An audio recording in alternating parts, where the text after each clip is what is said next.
हरे Krishna everyone. आप लोग अपना कैमरा ऑन कर सकते हैं। हरे कृष्णा। हरे हरे कृष्णा। प्लीज कर लीजिए अपना ना, ताकि it should be more personal.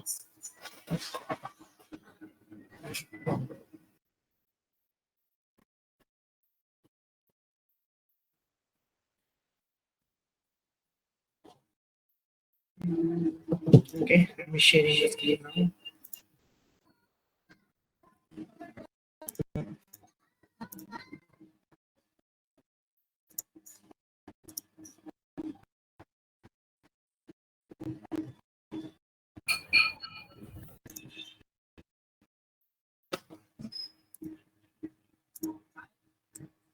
आप लोगों को श्लोक दिख रहा है अपनी स्क्रीन पे?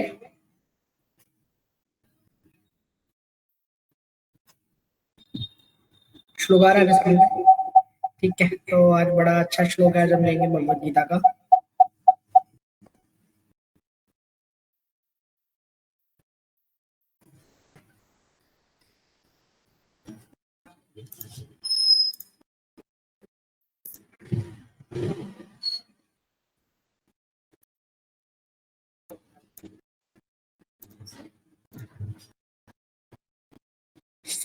लास्ट तो हमारा सेशन नहीं हुआ था, लास्ट सैटरडे है ना। उससे लास्ट सैटरडे हमने भगवत गीता सेकंड चैप्टर का थोड़ा थोड़ा ओवरव्यू ले, मतलब उस दिन मेरा ये था कि आपको भगवत गीता का पूरा कंप्लीट ट्रेलर दिया जाए हर चैप्टर का, कि हर चैप्टर में भगवान को क्या बोला है। बेसिकली भगवान ने तो चैप्टर वाइज अर्जुन को नहीं बोला ना, और सेकंड चैप्टर श्लोकाज में बोला है, उसको चैप्टर्स में सब्जेक्ट वाइज डिवाइड किया गया है। तो अभी जो हम चैप्टर हमारा चल रहा है वो है सेकंड चैप्टर। फर्स्ट चैप्टर हमने बहुत ब्रीफ में ही डिस्क्राइब करके उसको समझा था। अभी हम सेकंड चैप्टर पे आए हैं। सेकंड चैप्टर में आप लोगों को याद होगा, तो जो लास्ट श्लोक हमने रिसाइट किया था वो किस सब्जेक्ट के ऊपर था? किसी को याद है किस टॉपिक के ऊपर भगवान ने बोला था अर्जुन को?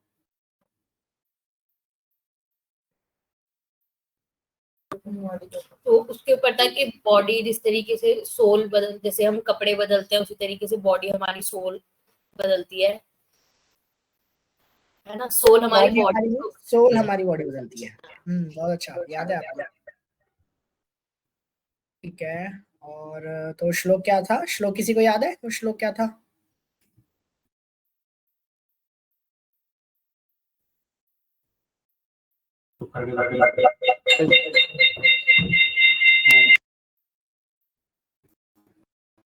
बहुत सुंदर श्लोक था, हमने कई बार रिसाइट, सबको बड़ा इजी भी लगा था, सबने किया था, हम सब लोगों ने ऊपर साथ में बैठ के ना, उसने ऑफलाइन ही किया था हमने। भगवद गीता का सेकंड चैप्टर का 22nd वर्ष था। वसाम से जीर्णानि यथा विराहे नवानि गृहन्ति नरो पराणि तथा शरीरानि विहाय दिनानि अन्यानि संयति नवानि देहि।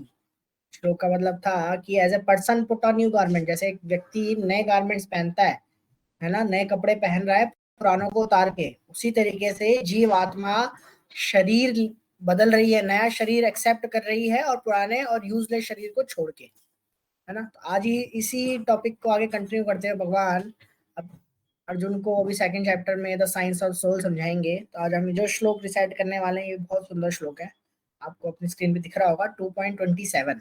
ठीक है, तो एक बार मैं वो बोलता हूँ, आप मेरे पीछे रिसाइट करिएगा, वर्ड टू वर्ड पहले हम जाएंगे, then we will recite the whole shloka. जातस्य ही ध्रुवो मृत्योर ध्रुवम जन्म मृतस्य च तस्माद् अपरिहार्य अर्थे न त्वं शोचितम् अर्हसि जातस्य हि ध्रुवो मृत्योर ध्रुवं जन्म मृतस्य च तस्मात् अपरिहार्यार्थे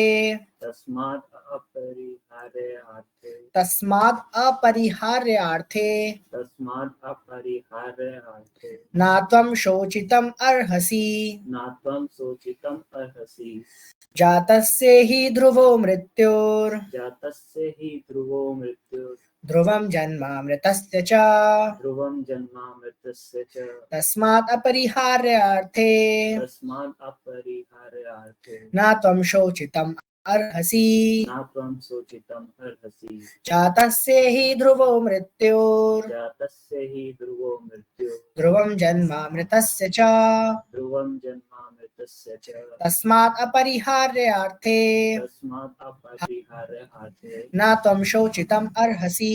न त्वं शोचितुम् अर्हसि। तो देखिए बहुत इजी श्लोक है, बहुत सुंदर भी है ना। तो आप में से कोई माइक ऑन करके इसको रिसाइट करना चाहे?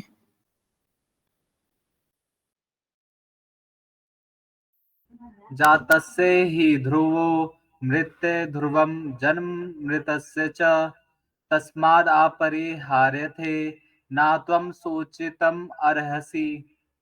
बहुत अच्छा मुरारी, बहुत अच्छा आप श्लोक रिसाइटेशन करते हो। और कोई?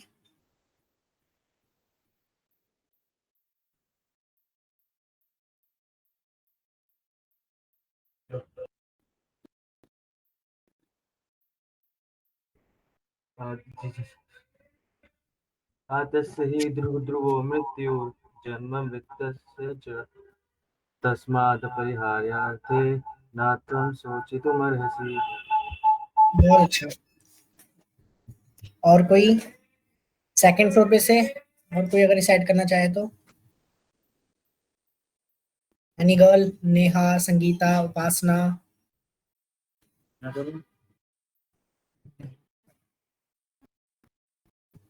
ठीक है, तो ग्राउंड फ्लोर पे से हिमांशु आप करो। जातस्य हि ध्रुवो मृत्युर्ध्रुवं जन्मामृतस्य च तस्मात् अपरिहार्यार्थे न त्वं शोचितुम् अर्हसि। बहुत सुंदर, बहुत अच्छे से रिसाइट किया। कोई भी सेकंड फ्लोर से किसी भी लड़की ने, किसी भी गर्ल्स ने अभी तक रिसाइट नहीं किया श्लोक? थर्ड फ्लोर पे से कोई? चंचल, करिश्मा? जातस्य हि ध्रुवो क्या लिखा है ये? मृत्युः ध्रुवं जन्मामृतस्य च तस्मात् अपरिहारे, थोड़ी हेल्प करो ना। परिहार्यार्थे न त्वं शोचितुम् अर्हसि। बहुत अच्छा। और कोई? जातस्य हि ध्रुवो मृत्युः ध्रुवं जन्मामृतस्य च तस्मात् अपरिहार्यार्थे न त्वं शोचितुम् अर्हसि। बहुत अच्छे से रिसाइट किया। करिश्मा आप करना चाहोगे रिसाइट? करिश्मा, संगीता, अमन, जो लोग बचे हैं कोई भी एक आप में से करिए, फिर हम इसका आगे ट्रांसलेशन और पर्पट रीड करेंगे। कोई भी लास्ट डिसाइड करना चाहे? भूपेंद्र है, अमित है, आप में से कोई? मैं देख के पढ़ सकता हूँ। देख के ही पढ़ना। जातस्य हि ध्रुवो मृत्युर्ध्रुवं जन्मामृतस्य च तस्माद् अपरिहार्यार्थे न त्वं शोचितुम् अर्हसि। बहुत अच्छा, ठीक है। चलिए अब इसके वर्ड ट्रांसलेशन पे जाते हैं कि इसमें भगवान आखिर अर्जुन को क्या कह रहे हैं, है ना। One who has taken his birth is sure to die, and after death, one is sure to take birth again. Therefore, in the unavoidable discharge of your duty, you should not lament. भगवान अर्जुन से क्या कह रहे हैं कि जिसने जन्म लिया है उसके लिए मृत्यु आनी ही आनी है, श्योर है उसके लिए। एंड आफ्टर द डेथ, और मृत्यु के बाद क्या है? One is to take birth again, उसको दोबारा जन्म लेना ही लेना है। इसलिए किसी भी कंडीशन में तुम्हारा लैमेंट होना बनता ही नहीं है और अपनी ड्यूटीज को छोड़ना बनता ही नहीं है। भगवान क्लियर कह रहे हैं, therefore in the unavoidable discharge, मतलब इसको हम अवॉइड ही नहीं कर सकते, है ना। मृत्यु को, जन्म और मृत्यु को हम अवॉइड ही नहीं कर सकते, तो उससे क्यों अपनी ड्यूटी को हम क्यों हैम्पर होने दें, है ना, हम क्यों उसके लिए लैमेंट करें। तो let's see what Prabhupada says in the पर्पट। One who has taken the birth according to one's activity of life, and after finishing one term of activity, one has to die to take birth for the next. In this way, one is going through one cycle of birth and death after another without liberation. This cycle of birth and death does not, however, support unnecessary murder, slaughter and war, but at the same time, violence and war are inevitable factor in human society for keeping law and order. The Battle of Kurukshetra, being the will of the Supreme, was an inevitable event, and to fight for the right cause is the duty of a Kshatriya. Why should he be afraid of or aggrievate at the death of his relatives, since he was discharging his proper duty? He did not deserve to break the law, thereby becoming subjected to the reaction of sinful act of which he was so afraid. By avoiding the discharge of his proper duty, he would not be able to stop the death of his relative, and he would be degraded due to his selection of the wrong path of action. तो प्रभुपाद ने भी इसमें बड़ा अच्छे से समझाया है ना कि मृत्यु क्या है, मृत्यु तो आनी है। अर्जुन के केस में क्या था, अर्जुन ये सोच रहा था कि मैं इनको ना मारूं, है ना, ताकि मुझे पाप ना लगे, पर भगवान कह रहे हैं कि तुम नहीं मारोगे तो क्या है, इनको मरना तो पक्का ही है, जिसने जन्म लिया है उसकी डेथ आनी ही आनी है। तुम नहीं मारोगे तो किसी और कारण से मैं इनको मारूंगा। भगवान क्लियर अर्जुन को कहते थे कि सब जितने भी इस युद्ध भूमि में है तुम्हारे अलावा, तुम पांचों भाइयों के अलावा, सब मेरे हाथों पहले मारे जा चुके हैं। तुम तो क्या हो, बस निमित्त मात्र हो। भगवान तो बस अर्जुन को निमित्त मात्र बना रहे हैं, अपने आप पेन बना रहे हैं। बस जो भगवान को लिखना है वो भगवान को लिखना ही है, चाहे इस पेन से लेके चाहे दूसरी पेन से लेके, है ना। किसी को भी अपना निमित्त बनाया, तो अर्जुन को भी निमित्त मात्र बनाया। अब यहाँ पे प्रिंसिपल आता है सोल का, कि जीवात्मा, क्या सही में हमें लगता है कि हमारे अंदर कोई जीवात्मा है या हम कोई जीवात्मा है ना। आप सब लोगों से मेरा एक क्वेश्चन है कि हम अपने आप को क्या मानते हैं। हर किसी का अलग अलग कॉन्सेप्ट होता है ना। कोई सोचता है कि मेरा मन बोल रहा है, या मैं दिमाग हूँ, है ना, या मैं ये शरीर हूँ, या मैं आत्मा हूँ। तो कोई तो अपने आप को भगवान ही समझता है कि मैं भगवान ही बोल रहा हूँ, है ना। कई लोगों के कॉन्सेप्ट होते हैं ना कि भगवान हमारे अंदर है, तो ऑब्वियसली भगवान हमारे अंदर है परमात्मा रूप में, बट भगवान और हम दोनों अलग अलग है। तो आप में से कोई बताए, आप अपने बारे में क्या सोचते हैं, अपनी आइडेंटिटी आप क्या जानते हैं?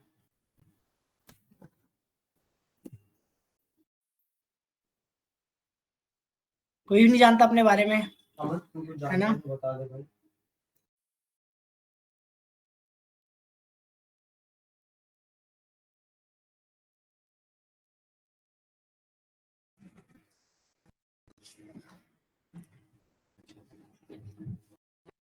ठीक है, कोई भी नहीं अपना इंट्रोडक्शन देना चाहता।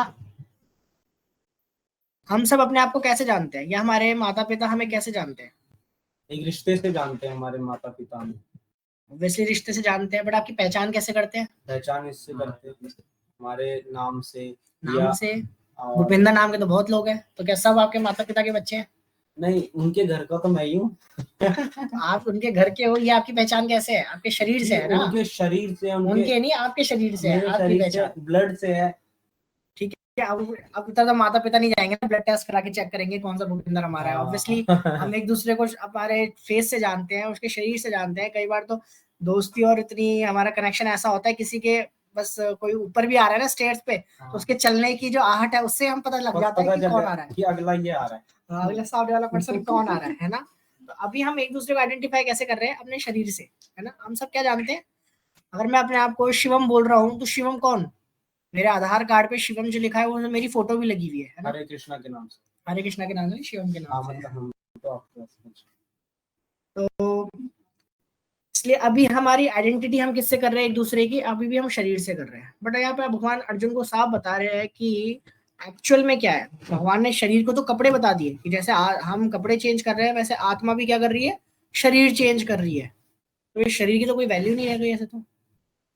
फिर तो हम तो फालतू में अपने आप को इस बॉडी के थ्रू आइडेंटिफाई करते हैं, इसकी तो कोई वैल्यू ही नहीं रह गई। तो भगवान ने तो क्लियर ही कर दिया कि ये तो शरीर तो जाना ही जाना है, मृत्यु तो आनी है, क्योंकि आत्मा की मृत्यु तो होती नहीं है, शरीर की मृत्यु होती है। तो मैं आपको कुछ पीपीटी सेशंस दिखाता हूँ ताकि आपका इसमें और अच्छे से क्लियर होगा कि what is science of soul. Basically भगवान ने इस चैप्टर में अर्जुन को साइंस ऑफ सोल ही बताई है ना।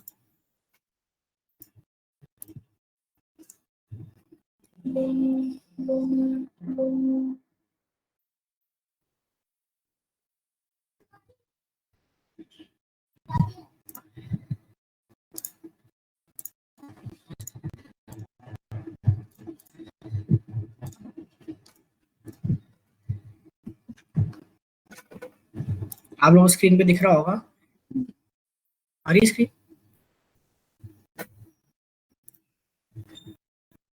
विजिबल है सर।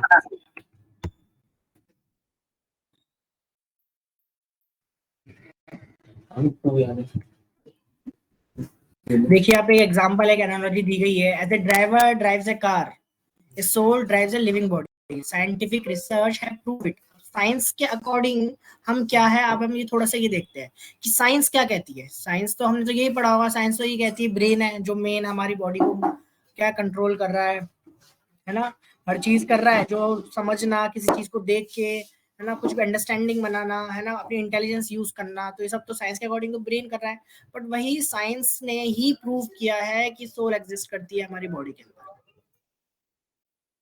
जैसे एक गाड़ी है ना, कार है, अब कार खुद नहीं चलेगी, कार को चलाने के लिए एक ड्राइवर चाहिए ही चाहिए। अभी आजकल क्या ऐसी कार आ रही है जो क्या है और बिना ड्राइवर के चलती है ना, बट उनको प्रोग्राम करने के लिए भी कोई ना कोई पर्सन चाहिए ही चाहिए, एक ह्यूमन पर्सन चाहिए जो उस ऑटोमेटिक चलने वाली कार को भी प्रोग्राम करेगा। A matter is dead while soul is conscious, the soul is superior to the matter.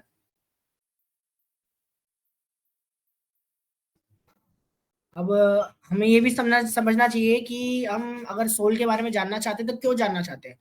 क्या आत्मा के बारे में जान के हमारी करियर में कुछ हेल्प हो रही है, क्या हमारे घर की सिचुएशंस में, कंडीशंस में क्या हमारी कुछ हेल्प हो रही है? कुछ भी नहीं होगी इससे तो, बट इसका जानना क्यों चाहिए? देखिए जब अर्जुन ना आत्मा के बारे में नहीं पता था अर्जुन को ना, जब ये ज्ञान अर्जुन को नहीं मिला था, अर्जुन क्या कह रहा है, वेपस्तुष्टा शरीरे में रोम हर्षश्च जायते गांडीवम शमसते हस्तात् त्वक्चैव परिधायते। ये श्लोक भी हमने रिसाइट किया था, आप लोगों को याद होगा। My whole body is trembling, मेरी पूरा शरीर क्या कांप रहा है। My hair is standing on end, मेरे क्या रोंगटे खड़े हो रहे हैं। My bow Gandiva is slipping from my hand, मेरे हाथों से क्या मेरा गांडीव छूट रहा है। माय स्किन इज बर्निंग, मेरी क्या है खाल जल रही है, त्वचा जल रही है मेरी। ये अर्जुन पहले कह रहा है भगवान से गीता सुनने से पहले। इसमें अर्जुन को क्या हो रहा है, लैक ऑफ कॉन्फिडेंस आ रहा है, उसका सारा कॉन्फिडेंस खत्म हो रहा है, एंजाइटी भरी हुई है, डिमोरलाइज्ड हो रहा है, गलत सिद्धांतों पे अपनी लाइफ अपने डिसीजंस ले रहा है, स्ट्रेस में है, डिप्रेशन में है। और जब भगवान ने उसको गीता सुनाई तो but Arjun emerge victorious how he heard the knowledge of the soul from lord Krishna. उसने भगवान से क्या सुना, भगवान से उसने आत्मा का ज्ञान लिया, उसने शरीर का ज्ञान नहीं लिया। पूरी भगवत गीता आत्मा के ज्ञान पे बेस है। या सेकंड चैप्टर में अभी भगवान अर्जुन को पूरा पहले ये कन्विंस करेंगे that you are not that body, you are the soul, you are the soul. भगवान बहुत बार बोलेंगे, तब जाके कहीं गीता स्टार्ट होगी उसके बाद। कि इसलिए ये भी हमारे लिए इंपॉर्टेंट है जानना कि हम कौन है ना। अब हम खुद को जानते ही नहीं है कि हम किस शरीर में है या फिर हम कौन है, तो हम अपने ऊपर कैसे डिसीजन ले सकते हैं। अब एक लड़के को पता होता है कि वो लड़का है, तभी तो लड़के के अकॉर्डिंग वो कपड़े पहनेगा, लड़के के अकॉर्डिंग वो बोलेगा, उसी के अकॉर्डिंग क्या होगा, उसकी पसंद होगी, उसके डिसीजन उसके अकॉर्डिंग होंगे। पर जिस पर्सन को पता ही नहीं है वो लड़का है या लड़की है, तो वो तो खुद ही डिसीजन में रहेगा कि उसका पहनना क्या है, लड़के के अकॉर्डिंग पहनना है, लड़की के अकॉर्डिंग पहनना है, चलना है, कैसे बोलना है ना। तो इसलिए सबसे पहले बहुत इंपॉर्टेंट है खुद के बारे में जानना कि हम कौन है, तब हम उसकी तरह एक्ट कर पाएंगे, है ना। हम अपने आप को, अब कई लोग होते हैं अपने आप को कोई जानवर समझ रहे हैं कि हम तो क्या है शेर की तरह है ना, हम शेर की तरह पावरफुल है ना। कोई कोई जैसे पागल लोग होते हैं ना, आप पागल देखिए, पागल लोगों क्या होता है, अपने आप को कुछ भी बोल सकते हैं, प्रधानमंत्री बोल देता है, कोई कुछ बोल देगा कि ना किसी एग्जाइलम में आप जाइए पागल खाने में, तो उन लोगों को अपनी आइडेंटिटी पता नहीं होती। तो आइडेंटिटी पता नहीं होती तो क्या होता है, वो जिस आइडेंटिटी में खुद को समझ रहे होते हैं उसकी तरह एक्ट भी कर रहे होते हैं, तो उससे क्या है, इसलिए वो पागल कहलाए जाते हैं बेचारे। तो अभी क्वेश्चन उठता है कि आज जो इस पीपीटी सेशन में जो बेसिकली कंटेंट्स हैं, ये पीपीटी राधे श्याम द्वारा बनाई गई है। Prabhu ji is the ISKCON Pune NVCC president, also is उन्होंने आईआईटी मुंबई से आईआईटीएन भी है प्रभु जी, अराउंड मेरे ख्याल से 30+ ईयर्स हो गए हैं उनको as a monk in ISKCON. पूरे इंडिया में, पूरे वर्ल्ड में इस समय जितने भी कॉलेज प्रीचिंग हो रही है, जितने भी यूथ जुड़ रहा है, प्रभु जी के अंडर ही जुड़ रहा है। एम आई, अब क्वेश्चन उठता है कि एम आई मैटर और एम आई स्पिरिट, क्या मैं क्या हूँ, एक कोई मैटर हूँ, कोई तत्व से बना हूँ, या फिर मैं कोई जीवात्मा हूँ। Scientific proof for existence of super soul हम ये भी देखेंगे, डिफरेंस देखेंगे लिविंग पर्सन्स एंड रोबोट्स में, mechanism of mind, practical benefit of knowledge of soul in everyday life. अब इसकी नॉलेज से जो हमें प्रैक्टिकल बेनिफिट भी हमें मिलने वाला है। सो हु आर यू, हम कौन है ना। Doctor Harrison Monson, professor of anatomy, college of medicine, उनका एक स्टेटमेंट है, most of the human body is water in 60 pound percent, there are about 5, पूरी ना एलिमेंट्स की लिस्ट आ गई देखो, है ना। इन डॉक्टर के अकॉर्डिंग इन्होंने जो एक स्टेटमेंट दी, इन्होंने एक रिसर्च में अपना बताया कि क्या है, पूरा जो इंसान का शरीर है वो इन एलिमेंट से बना हुआ है ना, इन मटेरियल्स का, इन सब चीजों का इस्तेमाल हुआ है। और ये मार्केट वैल्यू इनकी कितनी है, 110 रुपए की। 110 रुपए में आपको ये केमिकल्स मिल जाएंगे। तो क्या हमारे शरीर सिर्फ 110 रुपए का है? नहीं। जो हम शरीर लेके चल रहे हैं वो तो 110 रुपए के केमिकल से रेडी हो जाएगा। Now does that sounds like, please ask yourself, is this essential stuff for your identity? क्या सिर्फ हमारी आइडेंटिटी इतनी ही है? क्या हम इन मैटर से बने हुए हैं? क्या हम केमिकल से ज्यादा ने अपने आप को नहीं सोचते? हमारे अंदर केमिकल से ज्यादा भी कुछ है ना। जी सर। तो हमारी रियल आइडेंटिटी क्या है फिर? तो हम जानते हैं बहुत फेमस एक एक्ट्रेस है, क्या नाम है, श्रीदेवी। उनकी डेथ हो गई अभी। अब देखिए आफ्टर डेथ आप देख सकते हैं कितनी ब्यूटीफुल, कितनी सुंदर लग रही हैं, और देखिए डेथ के बाद अब सेम बॉडी सेम पर्सन। तो ऐसा क्या हुआ कि मरने के बाद, मृत्यु होने के बाद इनका शरीर इस तरीके से हो गया? आत्मा नहीं, पर्सन सेम है, ऐसा तो नहीं कुछ चेंज किया गया, कुछ भी चेंज नहीं किया गया, पर्सन तो सेम था। तो फिर ये इनके शरीर में इतना बदलाव कैसे आ गया? केमिकल सेम है ना, बट क्या है, मरे हुए शरीर में कोई फीलिंग नहीं है, कोई थिंकिंग नहीं है, कोई इच्छा नहीं है, नो कोई मूवमेंट नहीं है, कोई कॉन्शियसनेस, कोई चेतना नहीं है। तो फिर अब ये सब चीजें, अब ऐसी क्या चीज है जो इनके शरीर में से गई है जिसकी वजह से ये सब चीजें इनमें से मिस हो रही है, जो इनका शरीर मरने के बाद इस तरीके से लग रहा है? Same body but the soul is gone. जीव आत्मा इसके अंदर से जा चुकी है। न जायते म्रियते वा कदाचित् नायं भूत्वा भविता न भूया अजयो नित्यो शाश्वतोऽयं पुराणो न हन्यते हन्यमाने शरीरे। बहुत सुंदर श्लोक है। For the soul there is neither birth not death at any time. जीवात्मा के लिए कभी भी मृत्यु या जन्म होता ही नहीं है। जीवात्मा कभी मर ही नहीं सकती। बॉडी मैटर की बनी है, सोल स्पिरिट है। बॉडी के अंदर कोई कॉन्शियस नहीं होती है। जैसे कार है, कार के अंदर आपको हेडलाइट्स भी दिखेंगी, हॉर्न भी दिखेगा, कैमरा भी लगा होगा, रिवर्स कार करनी है तो गियर भी होंगे, एक्सीलेटर भी है, क्लच भी है, ब्रेक भी है, उसके अंदर सब प्रेजेंट है। बट कार क्या खुद उनसे चल सकती है? नहीं। कार को एक ड्राइवर चाहिए ना। वैसे हमारी बॉडी में क्या है, सारे जो हमारी इंद्रियां हैं वो सब प्रेजेंट है, सारे सेंसेस प्रेजेंट है। हमारे पास आंखें है, कान है, नाक है, मुंह है, हाथ है, पैर है, दिल है, खाना पचाने के लिए पेट है ना, पानी को फिल्टर करने के लिए किडनीज है, लीवर है, हर चीज हमारी बॉडी में प्रेजेंट है।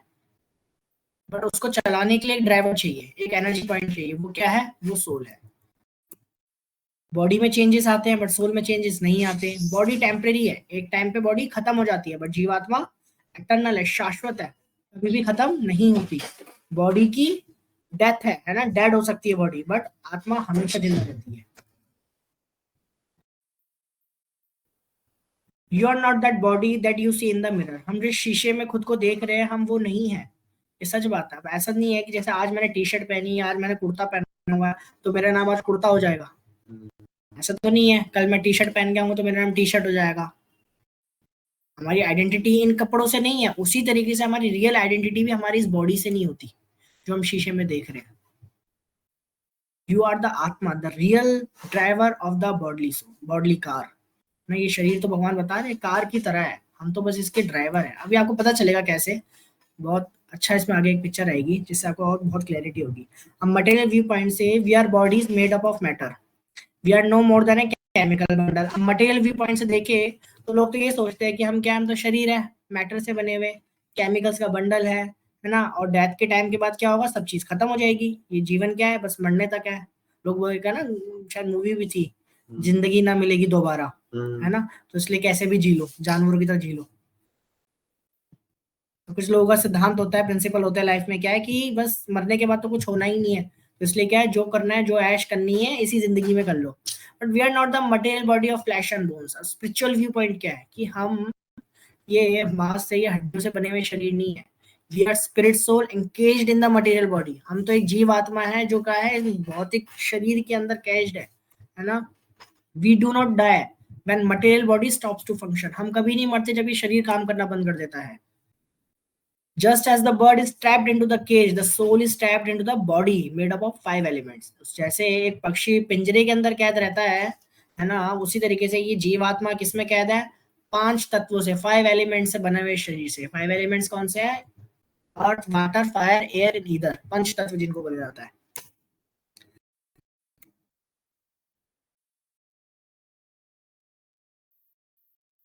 साइंटिफिक प्रूफ्स पे हम कुछ देखते हैं इसके, साइंस ने कैसे प्रूव किया है इसको। साइंटिफिक प्रूफ है, फर्स्ट है कि कॉमन सेंस तो इतना होना चाहिए ना। देखिए जब भी हम कोई एक्सपायर हो जाता है, when a person dies we से ही और शी हैज पास्ड अवे, है ना, वो क्या है, चल बसे या चले गए। बॉडी तो हमारे पास ही है, मरने के बाद तो बॉडी तो हमारे पास ही होती है, सामने हमारे बॉडी है, तो हम कैसे कह रहे हैं, हम ऐसे कौन सा अपना सेंस लगा रहे हैं कि हम बोल रहे हैं कि वो चल बसे या क्या पास्ड अवे हो गए। Who has passed away, the body is still there, actually the soul has passed away. जो उनके अंदर जो जिंदगी थी वो चली गई ना, वो उनकी एक्चुअल आइडेंटिटी थी। मरने के बाद शरीर को रख के हम क्या करेंगे। किसी डेड भी नहीं, नॉन लिविंग मैटर से कितने हद तक और कितने समय तक कोई रिलेशन बना के रख सकते हैं, नहीं बना सकते ना। मैं आपको एक पिलो दूं या फिर कोई ऐसा डमी बॉडी दूं, उससे हम कब तक रिलेशन बना के रख सकते हैं। क्या वो हमें, हमारे तो है कि हम तो रिलेशन बना देंगे चलो ठीक है, तो क्या उस पर्सन जो नॉन लिविंग मैटर का जो बॉडी है, क्या वो हमें रेसिप्रोकेट करेगी हमारी फीलिंग्स को लिए, हम उससे कुछ एक्सपेक्टेशन रख सकते हैं कि कभी वो भी हमें रिप्लाई करेगी, नहीं कर सकती ना। कॉन्शियसनेस, चेतना, I see red light, dead matter not conscious. अब कैमरा है, कैमरा रेड लाइट देख रहा है ना, बट कैमरे को नहीं पता। कैमरा तो क्या है, हमारे द्वारा डिजाइंड है, हमने उसका ऐसा प्रोग्राम किया है कि वो जो सामने देख रहा है हमें स्क्रीन पे दिखा रहा है, तो हम वो रेड लाइट देख रहे हैं, कैमरे के थ्रू देख रहे हैं। कॉन्शियसनेस, चेतना का मतलब क्या है, consciousness means to be aware, हम अवेयर रहना, thinking, feeling, willing and intentionally, है ना, सोच विचार करना, है ना, फीलिंग्स, कुछ हमारे अंदर कुछ भावनाएं होना, कुछ करने की इच्छा करना, है ना, किसी इंटेंशन से कोई कार्य करना, ये व्यक्ति को क्या है, कॉन्शियस बनाता है। अपना बहुत सारे ऐसे केस स्टडीज भी है जिसमें ना लोगों ने नियर डेथ एक्सपीरियंस देखा है या फिर आउट ऑफ बॉडी एक्सपीरियंस देखा है, कि अपने शरीर से बाहर निकल के अपने अपने शरीर को देख रहे हैं।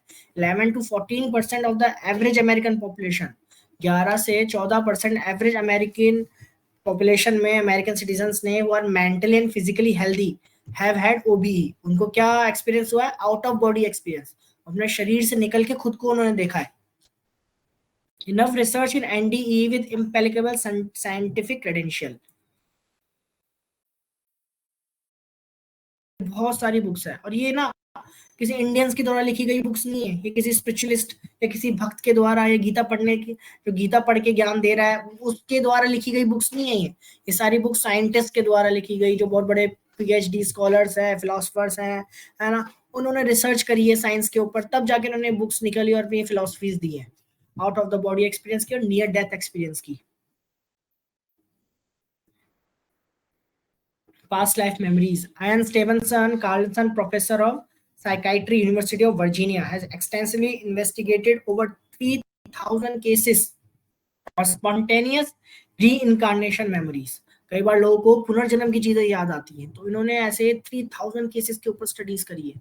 देखिए री इनकारनेशन के ऊपर भी कितनी सारी बुक्स लिखी गई है। अभी तो हम भारत में ही नहीं आ रहे, तो बाहर के लोगों के द्वारा लिखी गई बुक्स हैं जिन्होंने कभी कुछ देखा ही नहीं है, गीता के बारे में कुछ सुना भी नहीं है। Phobias are related to the mode of death of the person whose life is being remembered. Dr. Ian Stevenson, ये उनका स्टेटमेंट है। फोबियास का पिछले जन्म से आता है ना। कई बार होता है कि छोटे बचपन से ही क्या है, किसी बच्चे को तो पानी से डर होगा या अंधेरे से डर लगता है, और कुछ बच्चे होते हैं अभी छोटे ही हैं, उनको किसी चीज से डर ही नहीं होता, 2 या 3 साल के, किसी चीज से डर ही नहीं लगता, अंधेरे में जाने से डर नहीं लगता, कुछ भी बहादुरी वाला काम कर देते हैं। और कई लोग होते हैं जिनको बचपन से ही, उन्होंने आज तक ऐसा नहीं पानी में डूबे हो कुछ हो, तब भी बस पानी देख के उनको डर लगने लग जाता है। तो ये क्या है, ये फोबिया भी पिछले जन्म से आ रहा होता है, पिछले बर्थ, लास्ट बर्थ से उनको क्या है, ये चीज अपने संग लेके ट्रैवल कर रहे होते हैं अपनी कॉन्शियसनेस में, अपनी चेतना में।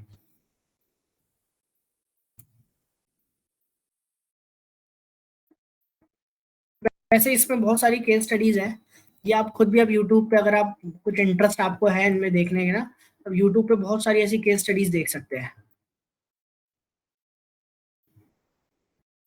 They have the same name and boyish good looks. James M. Houston, raised in the Midwest. James M. Leininger, a young boy from the Bayou. Whoa! Something in the eyes. It's undeniable. That's not all they share. Somehow James Houston's spirit has affected my son, either through reincarnation. I don't know how it happened. I can make the Japanese easy as pie. Initially, what caught my attention was James's extreme fascination with airplanes. And every night he slept with his G.I. Joe action figures, which he named. Took him to the Capitol Flight Museum. Here's home video. While the other kids casually look at the plane, 2-year-old James seems to inspect it. Watch as he checks the underbelly, then climbs inside, donning the headset. I said, "Oh, look, there's a bomb on the bottom." He said, "That's not a bomb, that's a drop tank." Bouncing about in the cockpit, James ये case study में एक बच्चे का दिखाया जा रहा है किस तरीके से उसको रीइनकार्नेट बोला जा रहा था, एक सोल्जर का जो अमेरिकन सोल्जर का जो जापानीज के अगेंस्ट, जापान के अगेंस्ट उसने लड़ाई करी थी, युद्ध किया था। तो वो कैसे बता रहे हैं कि जैसे उन सभी बच्चों को लेके वो एक एयरफोर्स के एक फाइटर प्लेन के पास गए, तो वो बच्चा क्या है, बाकी बच्चे तो बहुत नॉर्मल देख रहे थे उस प्लेन को, बट वो बच्चा बड़ा इंटरेस्ट दिखा रहा था, पूरा इंस्पेक्शन कर रहा है, जैसे प्लेन को उड़ाने से पहले चेक किया जाता है ना, वैसे उसकी इंस्पेक्शन कर रहा है। उसको कुछ पहली बार देख रहा है, पहली बार जान रहा है प्लेन के बारे में, बट क्या उसको ऑलरेडी सब नॉलेज है, कैसे हेडफोन पहनना है, कौन सा बॉम्ब है, कौन सा टैंक है उसके अंदर, सब चीज़ वो पहले से बता रहा है। ऐसे इसमें बहुत सारी केस स्टडीज है।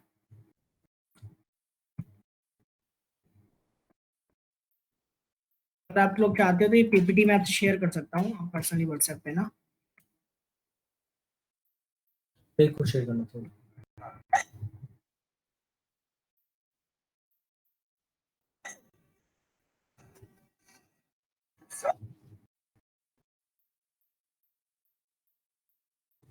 इसमें एक छोटा सा यहाँ पे देखिए डिफरेंशिएट किया जा रहा है रोबोट में और इंसानों में। Is man not just powerful computer और रोबोट? हम ऐसा सोच सकते हैं कि इंसानी शरीर क्या है, एक पावरफुल कंप्यूटर है या फिर एक रोबोट की तरह है ना, जो नेचर के द्वारा बन गई, बिग बैंग थ्योरी से बन गई, बिग बैंग से, और अब वो क्या है उसके अकॉर्डिंग एक्ट कर रही है। बट आप यहाँ पे देखिए डिफरेंस जो दिखाया जा रहा है ना, लेंस इन द कैमरा है, उनको कोई एक्सपीरियंस नहीं हो रहा सामने क्या चल रहा है, उनको कोई इमोशन जनरेट नहीं हो रहे, कोई कॉन्शियसनेस नहीं आ रही।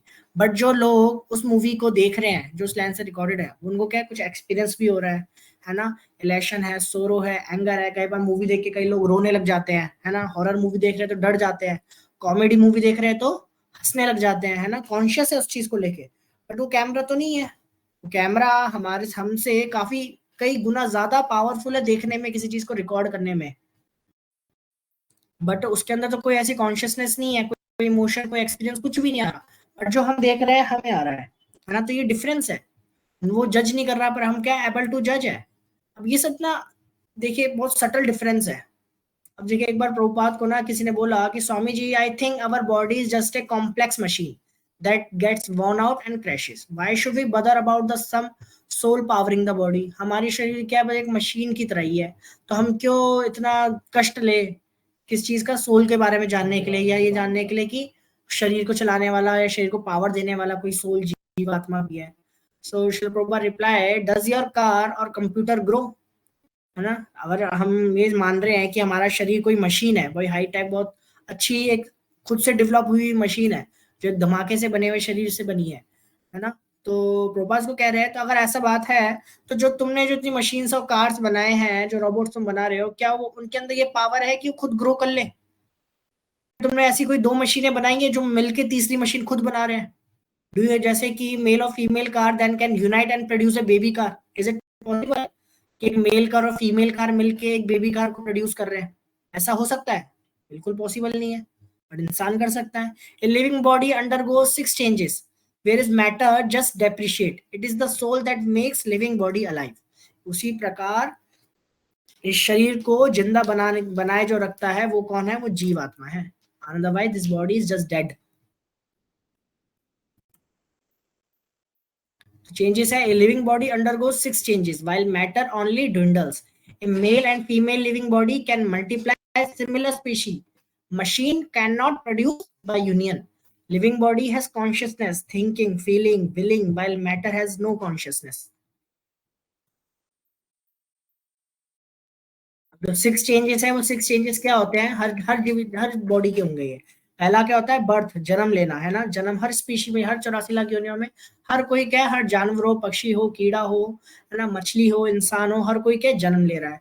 उसके बाद क्या होता है? ग्रोथ हो रही है ना, शरीर बढ़ रहा है, फिर उसका मेंटेनेंस हो रही है, प्रोडक्शन ऑफ बाय प्रोडक्ट, उससे क्या है उस शरीर से दूसरे शरीर बनाए जा रहे हैं, ड्विंडलिंग हो रही है एंड डेथ हो रही है। ड्विंडलिंग मीन्स कि अब क्या है, एज बढ़ना या फिर सीनियर एज में आना, उसके बाद डेथ होना और मृत्यु हो रही। तो ये 6 तरीके की चेंजेस हैं जो कि एक शरीर में आते हैं। बट क्या ये चेंजेस किसी और चीज में आते हैं? किसी रोबोटिक चीज में आएंगे? हो सकता है, देखिए मशीन बन रही है तो उसका बर्थ हुआ है ना, पर कोई मशीन खुद से ग्रोथ कर रही है? करती है कोई मशीन खुद से ग्रोथ? जैसे आज हमारा फोन 5 इंच का है, तो ना 1 साल बाद वो 5.5 इंच का हो गया, उसके बाद वो 6 इंच का हो गया, ऐसा तो नहीं होता। ऐसी ग्रोथ तो नहीं हो रही। मेंटेनेंस हो सकती है, बीच बीच में अपग्रेड होता रहता है, अपडेट होता रहता है phone, but production of by products, अब उस फोन से कोई दूसरा फोन तो हम बना नहीं सकते। ऐसा तो नहीं है कि हमारा फोन भी प्रेग्नेंट हो रहा है और कुछ टाइम बाद वो भी बर्थ दे रहा है दूसरे फोन को, ये भी नहीं होता। ड्विंडलिंग है, हाँ ठीक है, हालत खराब हमारी वजह से हम उसको तोड़ फोड़ करके उसको थोड़ा खराब कर देते हैं और फिर वो खराब हो गया, उसकी डेथ आ जाती है। बट ये 6 के 6 चेंजेस इसके अंदर एग्जिस्ट नहीं करते, ये एग्जिस्ट करते हैं एक लिविंग बॉडी के अंदर।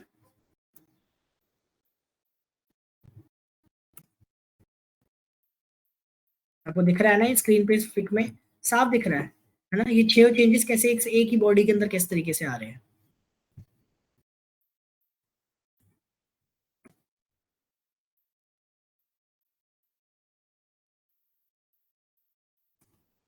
ये देखिए लास्ट है, बस हम इसका वाइंड अप कर रहे हैं, थोड़ा एक्स्ट्रा हो गया 15 मिनट।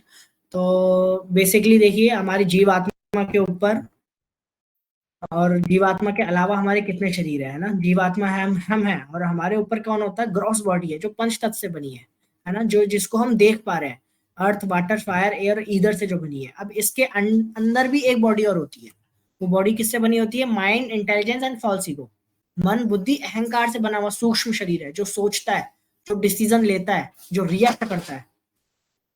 और उसके अंदर है सोल। सोल किससे बनी है, सत चित आनंद, एटर्निटी नॉलेज एंड ब्लिस। सत मतलब जो शाश्वत है, कभी खत्म नहीं होगा। चित मतलब नॉलेज जिसके अंदर, ब्लिस मतलब आनंद, जो हमेशा आनंद में रहती है। तो सोल का ये नेचर है। अब ये पिक्चर देखिए, इस पे आपको भगवत गीता में मिलेगा पिक्चर। इसमें आप देख सकते हैं, इसमें कितने घोड़े हैं, कितने घोड़े आप लोगों को दिख रहे हैं, 5 घोड़े दिख रहे होंगे, है ना।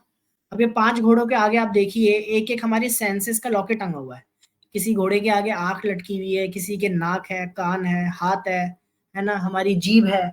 तो ये क्या दिखा रहा है कि जो हमारी इंद्रियां है ना, जो हमारे ये सेंसेस है, बेसिकली ये इन घोड़ों की तरह है। और ये घोड़े किससे बंधे हुए, एक रथ से बंधे हुए हैं। और इन घोड़ों को खींचने वाला कौन है, इनका सारथी कौन है इस रथ का, इस रथ का सारथी है बुद्धि, इंटेलिजेंस। जो यहाँ पे आपको ये सारथी, इसको ड्राइवर दिख रहा है, जिसने रस्सियों से सभी घोड़ों को कंट्रोल किया हुआ है, ये हमारी बुद्धि है। और जिस चीज से वो कंट्रोल कर रहा है, जिस रस्सियों से घोड़े बंधे हुए हैं, ये घोड़े, ये रस्सी क्या है, हमारा मन है ना। ये जो लगाम जिसको हम बोलते हैं, घोड़ों की जो लगाम है, ये क्या है, मन है। और इस मन से हमारे इंद्रियों को कंट्रोल करने वाला कौन है, हमारी इंटेलिजेंस, हमारी बुद्धि है। तो हम कहाँ हैं इन सब में, हम लोग यहाँ हैं पीछे, बस हम लोग बस क्या है, पीछे बैठे हुए हैं। जीवात्मा जो सोल है, ये हमारी पूरी बॉडी है। इसमें सोल का काम क्या है, सोल का काम है बस पीछे बैठना। और सिर्फ पीछे बैठना नहीं, सोल के पास ये भी डिसीजन होता है कि वो हमारा अपना ड्राइवर किसको चूज कर रहा है ना। अगर हमारी बुद्धि भ्रष्ट है, हमारी इंटेलिजेंस क्या करप्टेड है, तो हम क्या लगाम कभी टाइट नहीं रख पाएंगे। और जब लगाम टाइट नहीं होगी तो क्या होगा, घोड़े इधर उधर भागेंगे। आंखों को कुछ भी देखने का मन करेगा, आंख वो देखेगी। नाक को कुछ भी सूंघने का मन कर रहा है, जब हमारे हाथों को, जीवा को कुछ भी खाने का मन कर रहा है, वो आ जाके वो खाएगी। बट अगर इंटेलिजेंस हमें पता है कि क्या खाना सही है, क्या खाना गलत है ना, क्या देखना सही है, क्या गाना, क्या देखना गलत है ना, अगर हमारे अंदर ये बुद्धि रहेगी तो हम क्या है, मन से इन सभी इंद्रियों को कंट्रोल करके रख सकते हैं। तो आज के सेशन में हमने क्या देखा कि किस तरीके से हम लोग क्या है, जीवात्मा है हम लोग, we are spirit soul, not this material body. तो अब भगवान ने गीता के सेकंड चैप्टर, हाफ चैप्टर भगवान ने इसी पे निकाला है। अब इसके बाद अगर आपका किसी का क्वेश्चन है तो आप लोग भगवत गीता से एक बार गो थ्रू कर सकते हैं सेकंड चैप्टर से, तो आपके क्वेश्चन बहुत अच्छे से भगवान ही क्लियर करेंगे। उन श्लोका से, उनके पर्पट से आपको बहुत अच्छी तरह से क्लैरिटी आ जाएगी। अभी किसी का कोई क्वेश्चन है, कुछ पॉइंट अगर कोई बोलना चाहे, हम लोग यहाँ पे इसको वाइंड अप करते हैं।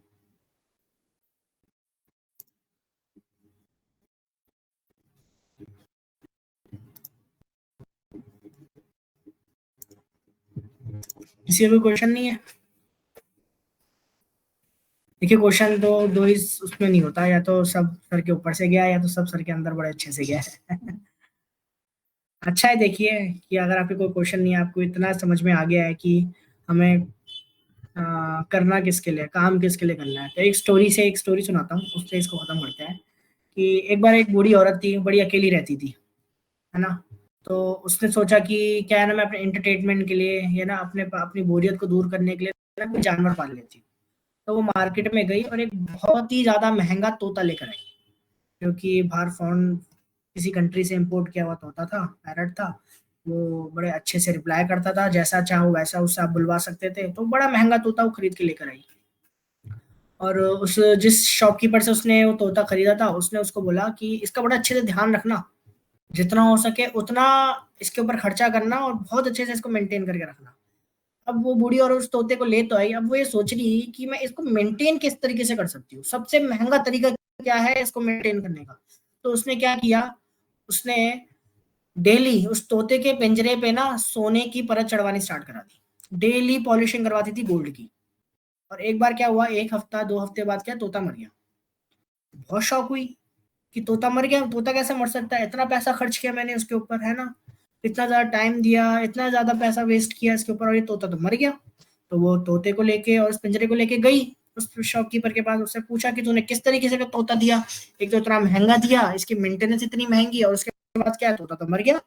तो उस दुकान वाले ने पूछा आप इसका ध्यान कैसे रखती थी। तो उसने कहा कि जैसे कोई नहीं रख सकता, मैं इसके पिंजरे को सोने का पानी चढ़ाती थी, डेली पॉलिश करती थी, गोल्ड की पॉलिश करवाती थी। तो शॉपकीपर ने पूछा ठीक है, पिंजरे की आप ध्यान रखते थे, तोते का क्या करते थे, यानी तोते का क्या करना था।